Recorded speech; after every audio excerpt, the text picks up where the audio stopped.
안녕하세요. 은퇴설계 전문가 과정에 오신 걸 환영합니다. 은퇴설계 전문가 과정은 전체적으로 3권으로 이루어져 있는 과정이고요. 저랑 같이 그 과정을 진행할 게 1권하고 3권. 그래서 1권 쪽에서 은퇴설계와 관련되는 내용들 좀 살펴볼 겁니다. 네, 첫 차시서부터 내용들 좀 살펴볼 거고요. 우선 목차 쪽을 잠깐 보시면 페이지 9페이지 목차 쪽을 보시게 되면 원래 이제 그 학습을 하시면서 가장 기본적으로 목차가 중요하거든요. 그럼 목차 안에서 뭐가 있는지를 알아야 찾아 들어가기가 편하니까 그래서 목차를 먼저 항상 보게 되는데, 이 시험의 특징은 일단은 머리가 좀 덜 아파도 된다라는 거죠. 일단 잘만 찾으면 되는 부분이기 때문에, 대신에 잘만 찾으면 되는 부분이기는 하지만 또 잘 찾아야 된다라는 부분, 시간 내에 잘 찾아야 된다라는 부분도 있어요. 그렇죠? 그래서 우리는 그 학습의 목표를, 첫 번째 목표는 시간 내에 이게 어디서 본 듯한데 잘 찾아볼까? 라고 하는 시간 내에 잘 찾는 걸 목표로 먼저 하고요. 그 다음에 두 번째로는 당연히 자격증을 땄으면 그거에 합당한 지식도 좀 쌓여 있어야 될 거잖아요. 그래야지 또 지혜롭게 업무 수행을 할 수 있기 때문에, 그래서 두 번째 목표는 지식과 지혜를 쌓는 그 두 가지를 같이 한번 갖고 가볼게요. 그래서 가장 중요한 건 먼저 시험에 합격해야 되는 거기 때문에, 목차 쪽을 먼저 볼게요. 9페이지 목차. 은퇴설계의 뉴 패러다임과 연금화 사회의 도래 해서 은퇴설계가 왜 필요한지, 그리고 연금사회가 어떤 건지, 이런 거에 대한 것들이 좀 나와 있어요. 그래서 뭐 입구 전략과 출구 전략서부터 시작해서 연금과 세금까지. 여기서 가장 어려운 부분이 아마 연금과 세금 쪽일 거예요. 자산 배분 쪽도 좀 생각을 해봐야 되겠지만, 그래서 가장 중요한 파트가 연금과 관련되는 이야기. 그리고 제2절에서는 고령화의 원인과 베이비붐 세대의 대량 퇴직 쪽인데, 이쪽에서는 기본적으로 퇴직과 관련되는 부분, 그래서 퇴직과 관련돼서 어떤 이슈들이 있는지, 그리고 왜 퇴직과 관련해서 우리가 공부를 해야 되는지, 그런 부분들을 좀 고민을 하셔야 되고요. 그리고 어린이 중심 경제에서 노인 중심으로 해서 인구, 보너스와 오너스와 관계, 그러니까 인구와 관련되는 이야기들이 여기서 이제 쭉 나오게 되고, 그 다음에가 이제 4절의 연금화 사회의 도래. 그래서 연금화 사회에는 우리가 어떻게 또 적응을 해야 될지, 그런 얘기들이 쭉 나와요. 그러니까 굉장히 일반적이면서 약간 세부적으로 들어가는 내용들이 몇 가지 있는, 그래서 크게 어렵진 않지만 그럼에도 불구하고 우리가 수치적으로나 아니면 큰 흐름으로 좀 알아봐야 되는 것들, 그리고 특히 이 책 전체 1, 2, 3권 전체적으로 제도와 관련되는 거, 국가에서 실시하는 제도와 관련되는 부분들은 되게 중요해요. 그쪽 파트에서 시험이 많이 나오고 하니까 우리가 이제 그거는 교재를 하나하나 봐가면서 짚어 들어갈 거예요. 2장 쪽은 가족 구조의 변화와 유형별 은퇴 설계에서 새로운 가족의 탄생서부터 시작해서 캥거루 가족, 그 다음에 골드미스, 그리고 4절에는 맞벌이 부부, 여기서도 연금과 관련되는 이야기가 나오죠. 그 다음에 언젠간 싱글에서 황혼이혼과 사별. 황혼이혼하게 되면 제일 중요한 게 뭘까? 살펴보게 되면 혼자 남아 계신 분에 대한 어떤 재무적인 부분과 비재무적인 부분이겠죠. 그런 부분들. 2절 쪽의 캥거루와 관련해서는 자녀와 부모와의 관계에 대한 이야기를 좀 하고요. 그리고 자녀 맨 밑에 6절의 자녀 교육과 노후 양립은 가능한가? 여기서는 이제 우리 에듀피어와 관련되는 이야기들 좀 할 거예요. 그리고 이게 러프한 이야기들이 나오긴 하겠지만은 그럼에도 불구하고 문제화되는 것들이 여기서 조금 나와요. 그러니까 그 2장 쪽에서도 아주 간단하긴 하지만 1, 2, 3, 4, 뭐 1, 2, 3, 4, 5 이렇게 나열식으로 되어 있는 파트들은 시험 문제 내기 좋기 때문에 그런 파트들도 좀 많이 나오는. 그 다음에 제 3장 쪽에 보시게 되면 정년 퇴직 전후 노후 준비 해서 보면은 소득 공백과 관련되는 이야기 중요하죠. 그 다음에 정년 연장과 관련돼서 임금 피크제 특히. 그래서 제2절 쪽에 임금 피크제 쪽하고 퇴직급여 관련되는 부분이 좀 집중적으로 봐야 되는 부분이고요. 그리고 국민연금 납부 유예. 그리고 건강보험과 관련되는 부분. 그러니까 이 3장 쪽에 제도와 관련되는 부분들이 아주 집중적으로 있는 부분들이 국민연금, 그 다음에 건강보험, 임금피크제. 이런 부분들. 그러니까 퇴직연금 부분이겠죠. 그 다음에 정년을 맞이하는 라이프스타일, 그 다음에 은퇴 전후의 의료비 점검. 그래서 의료비 준비와 관련되는 것도 당연히 건강보험과 관련되는 부분들이 좀 많겠죠. 그리고 평생 월급 만들기, 평생 월급 받기 쪽에서 보시게 되면 프로세서 부분은 기본적으로 알고 계셔야 되는 거고, 제 2절 쪽에 보시게 되면 적립식 투자와 관련된 이야기가 나와요. 적립식 투자. 그래서 적립식 투자의 어떤 좋은 점과 단점, 그러니까 장점과 단점, 그리고 하는 방식, 이런 것들이 아주 상세하게 나오니까 이쪽을 조금 더 보셔야 될 부분들이 있고요. 그래서 인출과 관련되는 고려사항이나 아니면 월급 만들기는 편안하게 보시면서 종신보험이나 어떤 정기보험, 뭐 이런 부분들도 전체적으로 교재 안에서 어울러서 있기 때문에 그런 내용들도 좀 같이 한번 살펴보겠습니다. 자, 교재의 내용들은 전반적으로 1권 교재의 내용들은 이런 형태로 이루어져 있으니까 다시 한번 얘기하지만 교재가 크게 어렵거나 그러진 않아요. 교재가 어려운 내용들은 아니니까 편안하게 살펴보실 수 있는 그런 내용들이고요. 그러면서 그 안에서 좀 제도와 관련되는 부분들은 좀 집중해서 볼 필요가 있다. 자, 보겠습니다. 15페이지 넘어가 보죠. 제1절 은퇴 설계의 패러다임의 변화. 패러다임이 어떻게 변화했는지는 자주 이야기가 되는 부분이에요. 자, 네 번째 줄에 보시게 되면, 자, 은퇴 설계의 관심은 단순히 노후자금 적립에서 인출로 옮겨가고 있다. 그래서 기존에는 어떻게 하면 적립을 많이 해서 잘 살 수 있지?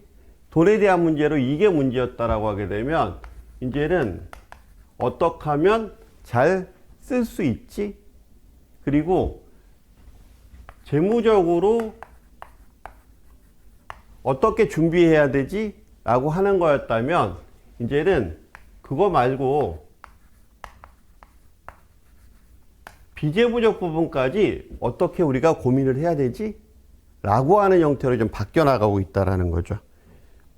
그래서 거기 보시게 되면 네 번째 줄에 은퇴 설계의 관심은 단순히 노후자금 적립에서 인출로 옮겨가고 있다. 그리고 리스크에 대한 이야기가 나오는데 리스크에 대한 생각도 변화가 일어난다. 투자를 자칫 잘못해서 손해보는 것은 위험하다. 라고 해서 과거에는 보수적 투자, 재무적인 관점에 과거에는 보수적으로 투자했다라고 하게 되면 이게 보수적 투자만 하다 보니까 뭐가 안 돼요? 인플레이션, 물가를 이기지 못하잖아요. 그렇죠? 그러니까 너무 보수적인 투자만 해서는 안 된다. 그렇죠? 예, 그래서 이런 부분들도 좀 이야기가 나오게 되는 거고요. 그리고 한 페이지 넘겨가서 보시게 되면 그래서 입구관리와 출구관리 첫 번째 줄에 보시면 지금까지의 은퇴 설계 방식은 먼저 예상 은퇴 시기와 사망 시점 결정, 바로 밑에 은퇴 시점의 가치 환산, 그 바로 밑에 총 은퇴 일시금 계산, 그리고 바로 밑에 그게 계산이 끝났다면 준비자금 계산, 그리고 바로 밑에 맨 끝에 은퇴 시점이 얼마나 불어나는가 계산, 그리고 그 바로 밑에 줄에 보시면 이게 뭐다? 전통적으로 배운 은퇴 설계였다. 무슨 얘기냐? 이런 얘기를 얘기하는 거예요. 우리가 지금 현재 이 시점에 있다라고 하게 되면 이 시점에서 우리가 은퇴를 한다. 여기서 이제 사망을 할 거다. 라고 하게 되면 요 시점, 요 기간까지 돈을 적립을 해야 될 거잖아요. 그렇죠? 이 기간까지 적립해야 되는 돈은 이 시기에 사용할 돈, 그렇죠? 이 시기에 사용할 돈, 이 돈을 적립해야 된다. 이거 우리가 뭐라고 얘기한다? 이걸 총은퇴 일시금이라고 얘기한다. 그러면 이렇게 적립하려면 지금서부터 어떻게 돈을 모아야 되겠죠, 그렇죠? 그래서 이게 준비자금이라고 얘기한다. 그러면 총은퇴 일시금에서 은퇴 자산을 빼면 부족액이 나오겠죠? 내가 지금 갖고 있는 돈을 또는 내가 버는 돈을 가지고 이렇게 하면 이만큼 준비할 수 있는데 전체적으로 필요한 금액이 이거다 라고 하면 부족액이 나오니까 이 부족액을 우리는 어떻게 한다? 이걸 저축, 즉 투자를 하든지 뭐라든지 적립을 할 것이다. 이렇게 얘기하는 게 이제 전통적인 방식의 은퇴 설계였다라는 거죠. 그래서 어떤 방식으로만 접근하더라? 재무적인 방식으로만 접근을 했었다. 그래서 이런 부분들이 이제 문제가 되니 이제 재무적인 부분과 비재무적인 부분을 같이 섞어서 나가자. 그러면서 과거에는 이 부분에 치중을 했었다면 이제는 어떻게 하면 잘 인출해서 쓸 수 있는지 이 부분에 더 고민을 하자라는 이야기를 요 교재에서 쭉 풀어놓고 있어요. 거기 그렇게 얘기하면서 거기에 하는 베이비붐 세대라든가 뭐 여러 가지 이야기들을 하고 있죠. 재무 설계가 왜 시작을 했는지 이런 부분들.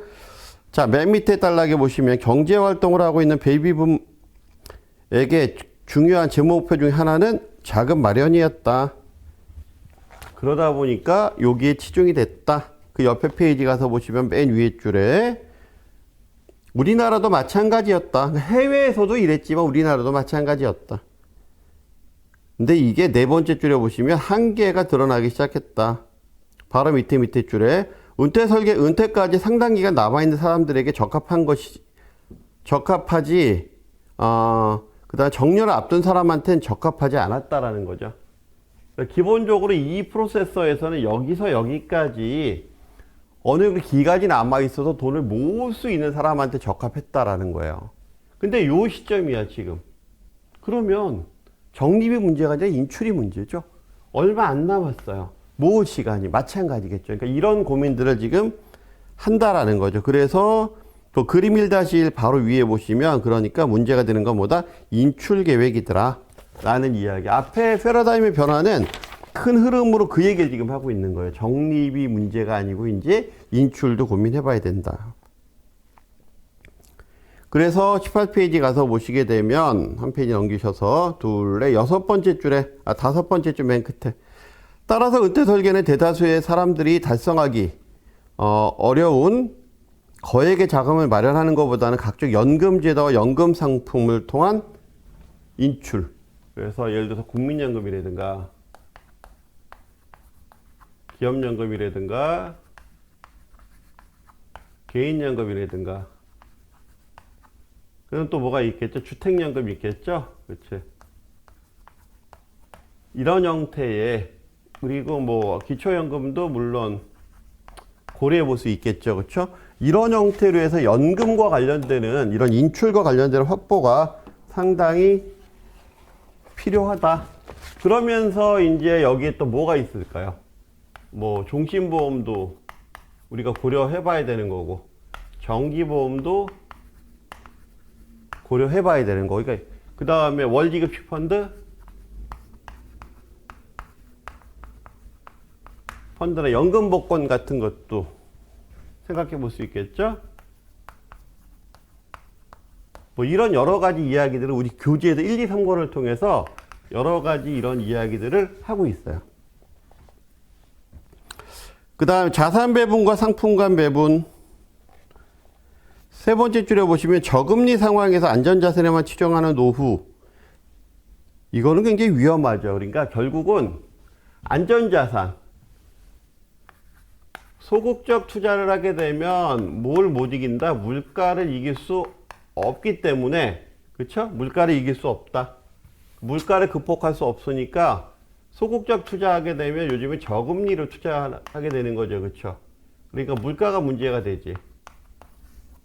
그러니까 자금이 결국은 부족해질 수밖에 없다라는 거. 그렇죠? 예. 이런 부분이 이제 문제가 발생한다. 그러다 보니 결과적으로는 이게 뭐로 이어진다? 은퇴 파산으로 이어질 거다. 은퇴 파산이라는 단어가 나오게 되면 이 부분 고려하시면 되는 거예요. 맨 밑에 단락에. 그래서 밑에 세 번째 줄. 대부분의 사람들은 공격적으로 투자했다가 실패하게 되면 어떡하지? 이러다 보니까 지나치게 소극적인 투자, 보수적인 투자를 하게 된다라는 거예요. 근데 지금은 그런 부분도 물론 있겠지만 그게 문제가 아니죠. 그렇죠? 그런 부분들이 문제가 아니죠. 물가를 이기지 못하면 실질적으로 은퇴 파산에 이르기 때문에 그래서 다양하게 적립을 할 때도 다양하게 그리고 인출을 할 때도 다양하게 금융상품을 활용해서 해야 된다라는 얘기를 하고 있는 거고요. 그 옆에 페이지에 보시면 두 번째 단락에 두 번째 줄 은퇴 자산을 운용하는 데 있어서 변동성 위험만 있는 건 아니기 때문에 그렇다. 이런 부분 소극적으로 투자하는 부분은 우리가 뭐 때문에 변동성 주식에 투자했다가 혹시나 손해나게 되면 문제가 되잖아요. 그렇죠? 그러니까 이제 분산 투자에 대한 이야기가 나오는 거고요. 그러니까 우리가 이 교재에 꾸준히 적립식 투자에 대한 이야기를 하는 거죠. 그래서 그 밑에 단락에 보시게 되면 그러니까 뭐가 필요하다? 바로 밑에 자산 배분이 필요하고 그 자산 배분하면서 뭐가 필요하다? 상품 배분이 필요하다. 그래서 그 밑에 보시게 되면 자산 배분이란 그리고 상품 배분이란 해서 그 설명이 나와 있죠. 그렇죠? 이거 꼭 살펴보셔야 됩니다. 그 다음 연금 자산과 건강 자산 한 페이지 넘겨보시면 표 1-1이 나오는데 이것도 시험에서 자주 나오는 거예요. 생활비 비와 의료비의 차이. 그래 특징과 준비 방법 해서 한쪽은 예측할 수 있다. 부족하면 줄였을 수 있죠. 근데 의료비 관련해서 부족하다고 줄였을 수 있는 게 아니에요. 그런 부분들 생명과 연관되는 거기 때문에 3층 보장제도를 이용한다. 종신형 연금을 활용한다. 이쪽에서는 정액보상, 그래서 실손보상 의료보험을 활용하는 게 좋다. 그래서 이렇게 나와 있는 것들. 그리고 쭉 내려가서 보시게 되면 맨 밑에 단락에 보장성 보험의 보장기간도 점검해야 된다. 그래서 요즘은 백세 보장 뭐 이런 거 많이 나오잖아요. 그러니까 과거에 가입했었던 것들을 좀 살펴볼 필요가 있다라는 거고요. 자, 그 다음에 재무 설계와 비재무 설계 이쪽에 대한 내용을 좀 살펴볼게요.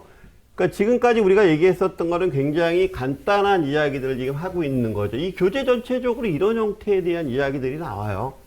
그 다음에 이제 조금 어렵게 나오는 이야기들이 이제 제도에 대한 이야기들이 함축적으로 나와 있어서 그런 부분들을 좀 고민해 봐야 되겠지만 책은 전체적으로 1권과 3권 같은 경우 2권은 조금 제도에 대한 이야기 그 다음에 어떤 시스템에 대한 이야기가 나와서 조금은 더 어려운데 제가 담당하고 있는 1권과 3권은 이렇게 편안하게 보시면서 이야기를 할 수 있는 내용들이 많이 나오니까 좋죠. 근데 그런 편안한 이야기들이 실제 고객들하고 이야기할 때는 하나하나 어떤 꼭지가 되는 이야기들이기 때문에 또 그런 면에서 굉장히 중요해요.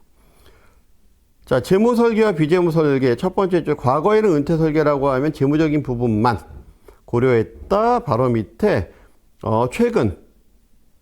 그 바로 밑에 줄에 맨 끝에 최근의 은퇴 설계 돈만이 아니고 비재무적인 분야. 그래서 바로 밑에 보시면 그래서 은퇴 설계는 재무 설계와 비재무 설계 포괄 개념 발전했다. 이미 한 얘기고요. 그렇죠? 그리고 바로 밑에 보시게 되면 가장 먼저 일에 대한 생각이 많이 바뀌었다라는 거죠. 그래서 일에 대한 생각이 어떻게 바뀌었느냐라고 하게 되면 과거에는 일이라는 개념. 우리가 이제 3장 쪽에 가서는 잡에 대한 이야기를 3권 쪽에 가서는 더 상세하게 다루는데 일이라는 개념이 즉 돈, 재무적인 개념만 갖고 따졌다라고 하게 되면 근데 지금은 일이라는 개념이 재무적인 부분이 아니라 비재무적인 부분, 이 부분, 자존감 뭐 이런 부분까지도 포함이 돼요. 그래 비재무적인 부분까지 확대해서 생각을 해야 봐야 된다라는 얘기를 쭉 쓰고 있는 거예요. 그래서 바로 밑에 단락에 보시게 되면 세 번째 단락이 일은 관계의 문제이다. 일은 비재무적인 관점에서 보게 되면 관계의 문제이다. 여기서 얘기하는 거는 과거의 농경사회에서는 집단으로 이루어져 있었고 농경사회에서는 그 그룹 안에 이루어져 있었고 마을 안에서만 이루어졌었잖아요. 그렇죠? 그러다 보니까 농사를 그만둔다 그래도 다 어차피 동네 사람들 만나는 거였지만 지금은 현대사회는 예를 들어서 내가 살던 데서 다른 쪽으로 옮겨가서 일을 한단 말이에요. 그렇죠? 뭐 예를 들어서 뭐 경기도 뭐 수원에서 서울까지 출퇴근한다든가 성남에서 서울까지 아니면 서울에서 성남까지 분당까지 이런 식으로 출퇴근하는 거리가 원거리에서 이루어지기 때문에 그래서 이런 직장 관계가 단절이 되게 되면 사회적인 관계도 단절이 된다. 이런 부분들이 문제가 된다라는 거죠. 그러니까 인간에 대한 단절. 그리고 맨 밑에 단락에 보시게 되면 밑에서 둘레 였어. 7번째 줄에 보시게 되면 결혼이 이제 필수가 아닌 선택이 됐고, 그리고 밑에서 4번째 줄에 황혼이혼에 대한 문제가 되고, 이런 전체적인 부분, 즉 관계망에 대해서 많이 과거하고는 다르다라는 거. 그런 관계에 대한 이야기가 문제가 된다. 은퇴를 하게 되면 이런 관계들이 많이 문제가 된다라는 거고요. 그 다음에 한 페이지 넘기셔서 22페이지 보시게 되면 연금과 세금. 연금과 세금과 관련된 부분은 세금은 뭐 죽음과 세금까지 연결을 시켜서 얘기하는데 세금은 죽을 때까지 피할 수 없는 거니까, 그렇죠? 그래서 연금과 세금 쪽에 보면 첫 번째 줄, 이 세상에서 죽음과 세금만큼 확실한 것은 없다. 아무리 피하려고 해도 못 피하는 게 세금이다. 그리고 또 세금 세테크를 잘 관리했을 때 우리가 돈을 좀 벌 수 있는 부분들이 되니까 그런 부분들에 대한 고민을 여기서 하고 있어요. 그래서 여기 파트 쪽, 1절 파트 쪽에서 제일 중요한 거, 시험에서 가장 많이 나오는 파트, 패러다임에 대한 이야기 나오는 부분하고 그 다음에 이쪽 부분인데 여기서는 이런 부분이 나와요. 소득공제, 세액공제, 비과세. 소득공제와 세액공제와 비과세. 맨 밑에 줄에 보시게 되면 밑에서 4번째 줄에 소득공제, 세액공제, 비과세 같은 세금 혜택. 요게 바로 위에서 2번째 줄에 보시게 되면 당근과 채찍 전략이다. 소득공제, 세액공제, 비과세를 주는 거는 당근이죠. 이거는 당근을 주는데 이거는 뭐를 했을 때? 약속을 지켰을 때. 약속을 지켰을 때. 오케이, 약속을 지켰어. 그러면 너 약속을 지키지 않았어. 약속을 지키지 않았어. 약속을 지켰어. 여기서는 뭘 줄까요? 예, 중과세. 세금을 높이겠죠. 요게 이제 가장 큰 특징이다라는 거예요. 당근을 주거나 채찍을 쓰거나, 그렇죠. 이런 부분들이 근데 이렇게 당근을 주는 이유는 뭘까라고 하게 되면 결국은 뭐예요? 저축하라는 얘기죠. 저축을 하는 얘기는 이렇게 저축을 해서 어떻게? 노후에 국가에 기대지 말고 독립해서 사십시오. 이 교재 전체적으로는 그런 내용. 요 파트에서는 맨 밑에 줄에 보시게 되면 우리나라 소득활동에 종사는 만 18세에서 60세 미만. 자, 18세에서 60세인데 60세 뭐예요? 미만이에요. 59세 말까지란 얘기죠. 이 얘기가 나오게 되면 이렇게 가입할 수 있는 건 뭐다? 국민연금이에요. 국민연금은 그리고 강제적으로 가입하는 거죠. 대신에 국민연금은 뭘 해주냐면 소득공제를 해줘요. 연말정산인데. 그래서 맨 위에 줄에 연말정산 때 소득공제 해준다. 퇴직금도 마찬가지다. 퇴직연금에 가입하게 되면 중간정산 받아서 사용할 수 없죠. 그리고 55세 이전에 퇴직하는 경우에 IRP로 이전해 줘야 돼요. 퇴직연금 같은 경우엔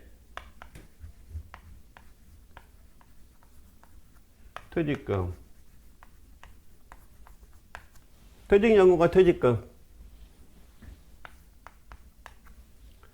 연금으로 수령할 때, 그리고 연금 외 수령할 때, 연금으로 수령할 때와 연금 외 방법으로 이렇게 쓰는 게 낫겠죠. 연금이 아닌 방식으로 수령할 때 각각의 세제 혜택이 달라요. 근데 이 퇴직연금을 적립할 때 자기가 적립하거나 그러면 뭘 해준다? 세액 공제를 해주고요. 이렇게 혜택 받은 거는 연금으로 받을 때 연금 소득세로 저율과세를 해줘요. 세금을 낮게 받는다라는 거죠. 근데 연금으로 받지 않을 경우엔 기타 소득세 또는 퇴직소득세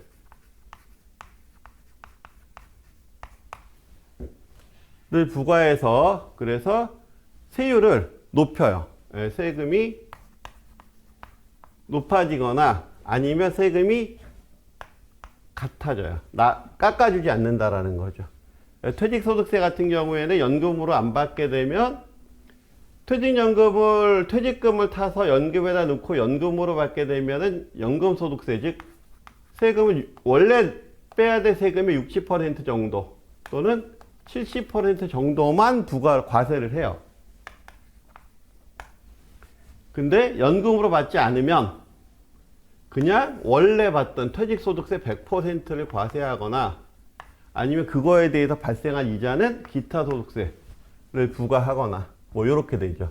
여기서 발생한 이자 같은 경우에는 5.5에서 3%까지 세율을 낮게 과세를 하고요. 이런 얘기들을 전체적으로 이 교재 요 안에서 하고 있는 거예요. 그래서 쭉 보시게 되면 본래 회사에서 퇴직금을 지급할 때 퇴직소득세를 원천 징수한다. 근데 IRP로 이체하게 되면 쓸 때까지 퇴직소득세를 납부하지 않고 그리고 받게 되면 55세 이후에 언제 받는다? 55세 이후. 여기선 55세 이후에 수령할 때는 30에서 40%가량 감면한다. 즉 세금을 70%나 60% 정도까지만 받는다. 여기서 70% 세금만 받는 거, 즉 30% 감면할 때는 10년 이내. 그리고 10년 이상 초과하게 되면은 11년 차부터는 더 깎아줘요. 10%의 세금은. 그 얘기를 지금 적어놓고 있는 거고요. 그 다음에 연금저축이나 퇴직, 연금 두 번째 단락에 근로자가 추가납입하는 경우에 뭐 해준다? 추가납입. 내가 추가납입하면 세액공제해준다. 그래서 기업에다 대주는 돈 말고 개인이 자기가 더 넣겠다라고 하게 되면 세액공제 혜택까지 있다라는 거죠. 그리고 그 밑에 세액공제를 받은 적립금을 중도에 인출하는 경우에 뭘 띈다? 기타 소득세 띈다. 여기서 간단히 정리해보면 이렇게 되는 거예요. 우리 교재에서 이걸 앞쪽에서 퇴직연금과 관련되는 얘기가 딱 정리가 돼 있는 상태에서 이걸 들어오면은 여러분들이 이해하시기가 좀 편한데 그게 싹 빠져 있는 상태에서 바로 얘가 들어와 있기 때문에 제가 먼저 크게 던져 놓고 그 다음에 하나하나 정리를 해보는 거예요. 교재대로, 교재의 흐름대로. 자, 기본적으로 보면, 그리고 다시 한번 정리해 드리는 거예요. 퇴직금. 근로자가 근로를 하게 되면, 그리고 퇴직할 때 퇴직금을 탄다. 그 퇴직금을, 지금은 다 요즘 이제 퇴직연금 IRP 계좌로 넣게 되어 있거든요. IRP에다 넣게 되면, 그걸 연금으로 받게 되면, 퇴직소득세 깎아주겠다. 그게 30에서 40% 깎아주겠다. 연금으로 받지 않으면, 퇴직소득세 그냥 다 받겠다. 그러면, 돈을 넣어놨으니까 그거에 대한 이자가 발생할 거잖아요. 그리고 퇴직연금 계좌에 내가 내 돈을 넣을 수 있는 제도도 있거든요. 그렇게 내가 내 돈을 넣게 되면 결국은 정부 입장에서 보면 퇴직했을 때 더 많은 돈을 받아가서 정부에서 도움을 좀 드리는 게 좀 줄어들 수 있잖아요. 그렇죠? 그러니까 세액공제 혜택을 주는데 이렇게 혜택을 받은 것들은 연금으로 받으면 연금소득세를 부과하겠지만 이건 퇴직소득세가 아니고요. 퇴직금 말고 내가 넣은 돈 그리고 발생하는 이자 하겠지만 만약에 그렇지 못하다라고 연금으로 안 받게 되면 세액공제해 준 건 연금 받으라고 세액공제해 준 건데 그렇게 안 했으니 뭐 하겠다? 중과하겠다. 그래서 기타 소득세 같은 경우에 기본적으로 15% 지방소득세 포함하면 16.5%를 세금을 세게 매겨요. 그러니까 5.5에서 3.3% 연금소득세 내는 것보다 훨씬 세죠. 이게 중과하겠다. 이 얘기를 지금 적어놓고 있는 거고요. 이게 사실 좀 어려운 얘기인데 이렇게 간단하게 적혀 있어서 제가 여러 번에 걸쳐서 이야기를 지금 해주고 있는 거예요. 그 다음에 거기 보시게 되면 그래서 기타 소득세 부과 반환한다. 그 다음에 연금보험 상품의 경우에는 적립금에 대해서 세제 혜택을 주지 않지만 10년 이상 유지하며 요거 얘기하는 거예요. 지금까지 우리가 얘기한 건 세금을 띈다, 다만 덜 띈다라는 거였잖아요. 근데 연금보험, 우리가 보험 상품을 얘기할 때 두 가지로 보면 돼요. 연금이 발생하는 보험 상품은요, 연금 저축보험이 있고요, 연금보험이 있어요. 여기서 특징은 뭐예요? 요 말이 들어갔느냐 안 들어갔느냐죠. 요 말이 들어가 있는 상품은 뭐를 해주냐면 정부에서 세액공제를 해줘요. 세액공제를 해주는 대신에 연금으로 받으면 연금소득세, 연금으로 받지 않으면 기타 소득세를 부과하겠다라는 거예요. 근데 그렇지 않은 세액공제가 없는, 세액공제가 하지 않는 연금보험은 10년 이상 납입하고 몇 가지 조건이 쭉 있어요. 우리 교재에서 뭐 자세히 안 나와 있으니까 이걸 지키면, 그러니까 조건을 지키면 뭐 해주겠다. 이 조건 범위 내에서 세금을 떼지 않겠다. 그러면 조건을 지키지 않으면 과세 하겠다라는 거죠. 예. 조건을 지키면 비과세, 조건을 지키지 않으면 과세하겠다. 이런 상품도 있다. 거기에 가장 기본적인 공통 조건은 10년 이상이에요. 유지하는데 10년 이상. 그래서 거기 그런 얘기가 나오는 거예요. 10년 이상 유지하면 늘어난 수익에 대해서 소득세를 부과하지 않게 된다. 즉 비과세 혜택을 준다. 근데 10년 이상만 기억하실 게 아니고 이거 말고도 조건은 되게 많다. 예. 근데 일단 우리 교재에 나와 있는, 지금 여기까지 읽었을 때 여기까지만 나와 있으니까, 그래서 바로 밑에 과거의 연금 관련 세제 혜택이라고 하면 적립이랑 운용 단계에서 비과세나 세액공제만 강조했다. 그래서 여기까지, 지금까지 제가 이렇게 얘기한 내용을 정리해 보면 모을 때 이런 뭐 세액공제다, 비과세다 이런 부분이 있었다라는 거죠. 그렇지만 이제는 어떻게 인출할 때에 대한 고민도 해야 된다. 그래서 인출할 때에 연금으로 어떻게 잘 수령할 건지에 대한 이야기도 해야 된다. 그러면서 쭉 얘기가 나오다가 4줄 정도 내려가서 보시면 55세 이후 연금 수령할 때 바로 밑에 요거 중요합니다. 55세에서 69세까지는 제가 5.5에서 3.3% 예, 저율과세 한다 그랬죠. 이게 근데 나이에 따라 틀려요. 나이에 따라서. 거기 보시기에는 요거 중요해요. 나이에 따라서 몇 세에서 몇 세까지, 몇 세에서 몇 세까지는 몇 퍼센트, 몇 퍼센트. 5.5, 4.4, 3.3. 특히 종신연금으로 수령하겠다라고 하게 되면, 종신으로 수령하겠다라고 하게 되면 기본적으로 4.4%부터 시작을 해요. 처음에 5.5서부터 시작을 해야 되는데 종신은 4.4부터 시작을 하는데 이게 이제 나이가 되게 되면 3.3까지 내려간다라는 거죠. 그 얘기를 적어 놓고 있는 거예요. 80세 이상이면 3.3이다. 그러니까 종신도 마찬가지 4.4로 시작해서 즉 1.1% 낮게 시작하지만 최종적으로 가서 3.3까지 맞춰준다. 그리고 요게 금년도 소득세법 개정이 되면서 새로 들어간 내용이거든요. 과거에는 연금소득, 이 비과세는 빼고예요. 비과세 빼고 연금소득, 과세 대상 연금소득이 얼마를 초과하게 되면 1200만 원을 초과하게 되면, 그래서 거기 보시면 1200만 원이 넘는 경우라고 되어 있죠. 밑에서 네 번째 줄에. 초과하게 되면 뭐를 해주게 돼 있었냐면 요거는 종합과세가 들어가게 돼 있었어요. 그것도 그냥 종합과세가 들어가는 게 아니고 무조건. 조건 없이 종합과세였다. 요게 2022년도까지니까 과거. 지금은 이제 2023년이니까 과거에는 이랬었다. 근데 현재는 그랬는데 지금은 이제 요게